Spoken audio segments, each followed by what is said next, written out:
Eliz, as a keynote speaker, something that you talk about is this concept called stress dumping. I was wondering if you could tell me a little bit more about what that is.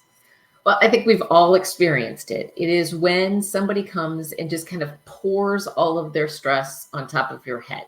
And oftentimes that's because you're encountering somebody who is expressing big emotions, whether that's you're in customer service and you have somebody who's coming and they're angry about something and they kind of pour all that stress on top of you.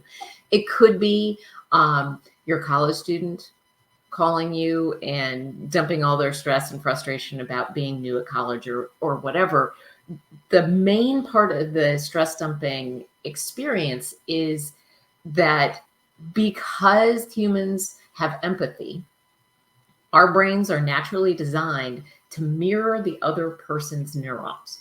So if you have that irate customer coming at you and they're expressing all of this anger, your neurons start mimicking their neurons. So you start having the same emotional stress response. And it's there for a good reason. It's why if you've ever been in a crowd and everything's kind of going well, and then all of a sudden everybody kind of goes and notices over there's a fight or there's something going on, that's that mirror neuron. Something happened over there and it just telephoned all the way over to us, and we're now aware that something's going on, and now we can react. That's all good. It's not great when you have somebody dumping stress on you and your stress level starts going up, because A, that doesn't feel great, and B, it makes you less likely to be able to solve that person's problem or make it better or just even calm it down, because when our stress level goes up, it hinders our creative and critical thought.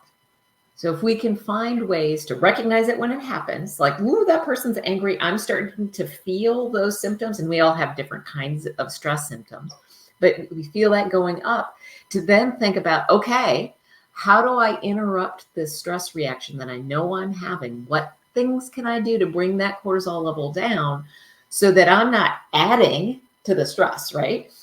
I can mirror some calm neurons back at them, because those neurons are as contagious as the stressed ones, and then enter into that situation in a way that you can de-escalate and allow for solution, or at least a parting of the ways that's not angry. Eliz has a really great ebook on this concept. I'll link to it in the video description that you all can check it out. It's a really great ebook. It helps you recognize those different stress responses that you're having. And then Eliz also gives some solutions for how you can kind of bring yourself back down from that. I found it very useful, and I'm sure you will too. Okay. So I will link to that. Yeah, and so that's the second kind of user guide that I've created. I've created one for customer service, and this latest one is for our event professional partners who have just historically one of the three most stressful careers, always up there with first responders and airline pilots.